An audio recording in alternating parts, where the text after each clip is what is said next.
Today, these men, soldiers of a free country, are leaving to fight. Today, our battlefield is the world. Our transports, our freighters, go to the furthest islands of the earth.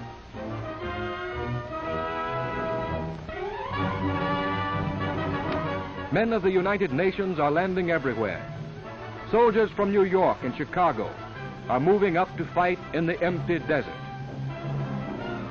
to fight on battlefields of snow. And in the jungle, men from the little towns of Montana, moving up in the heat of Asia, Africa, the Caribbean. Their job is fighting. They must be kept safe against disease, against the special dangers of the jungle. Behind our men stand scientists of the Western Hemisphere. These doctors are good neighbors from two American countries, the United States and the Republic of Colombia. Here were their first battles, their weapons, the test tube, the sterilized needle. Between the equator and the Panama Canal, they fought their silent war. Their enemy was hidden in the green branches of the jungle. Here the heat of the sky pours down 12 hours a day. There is no autumn, no spring, only months of heat and months of rain. Life is quick and abundant, and death is also abundant. Here was the home of jungle yellow fever. A man who came here to work or to fight on these dark trails was condemned to grow sick, delirious, eyes and skin turning yellow before he died. A disease of young men, of those who built a house or a camp in the infected forest. Death waited for them in the heat of the valleys. Wooden crosses for the young men who dared to walk in the jungle. They died from the bite of a mosquito. In a few laboratories, they put this disease behind glass and studied it. It was a virus. It had to be fed on living tissue, on unborn chicks and human blood serum. It was dangerous, invisible, had killed men who worked with it.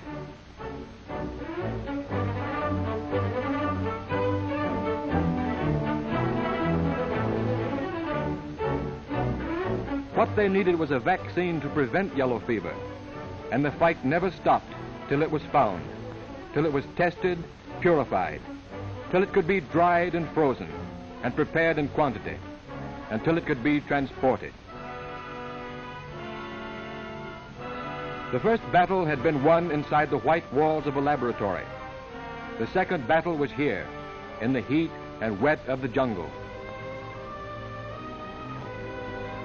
Above their heads was the solution to the mystery of jungle yellow fever. The guilty mosquitoes lived and bred not in pools on the ground, but in the treetops. They bit not only men but animals, especially monkeys, and thousands of monkeys grew sick but did not die. Their blood was a living reservoir of yellow fever. Mosquitoes which had fed on these monkeys flew down from the treetops, attacked men, and infected them with the virus of yellow fever. To ride on these trails became a sentence of death.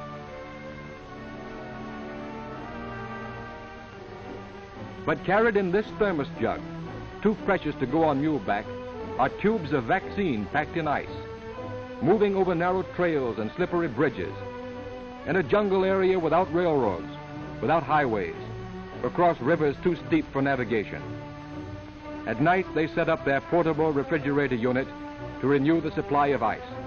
In the morning, it is carried on muleback with the needles and syringes, a task force against yellow fever.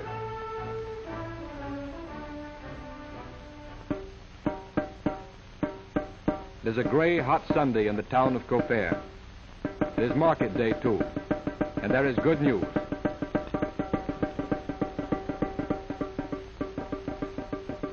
Yes, it is true. The doctors are coming.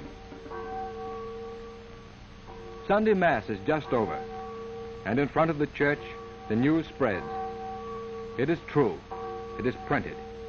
It is signed by the mayor. The priest himself has given his blessing. It has come at last.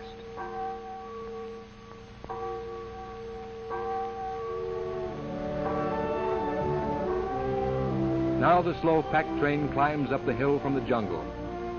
The doctors have come to the town of Copaire.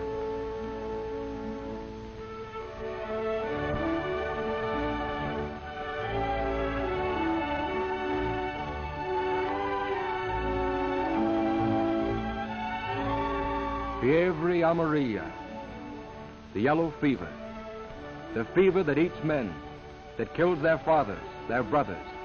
The fever of the jungle is to be feared no longer. The blessed medicine has come. Years of difficult work, years of collaboration between men of the United States, Cuba, Panama, Brazil, Colombia, years of courage in the laboratory and in the jungle come to their climax here, in this patio of the mayor's house. The vaccination will be here in the open air. It is a dull, cloudy afternoon, 200 miles north of the equator.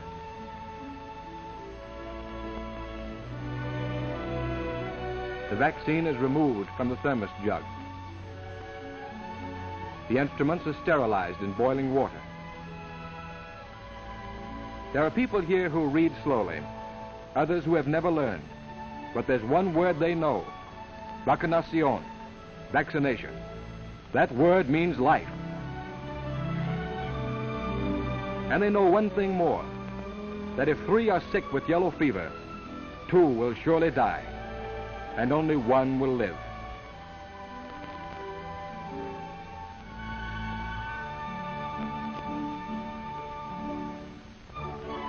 The names of the people are written down: the harness maker's wife, a farmer and his sons. A woman is the first to be vaccinated. And now, 2 more.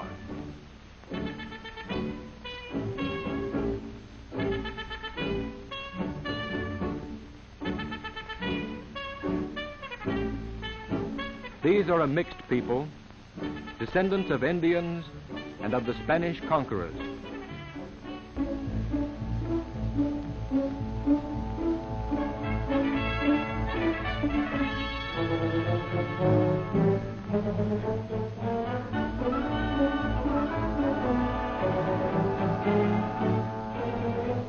A few drops of vaccine injected under the skin of the arm will give them dependable and lasting immunity.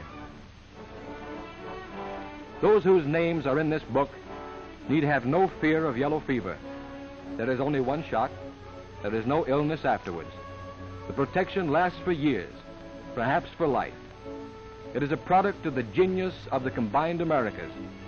Already 500,000 citizens of Colombia have been vaccinated.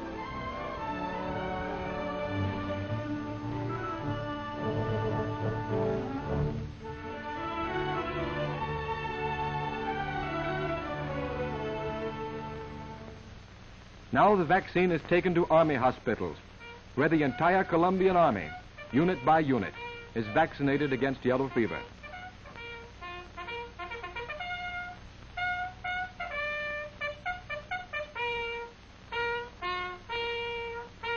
Now they can go safely to their outposts in the jungle.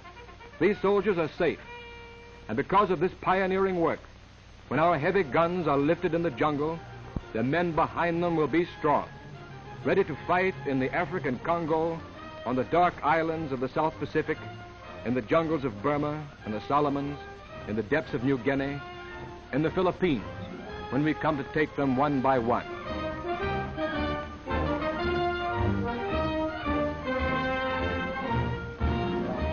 Our men today are safe against yellow fever, free to fight the worst disease of all, fascism, until that too shall be blasted from the face of the earth.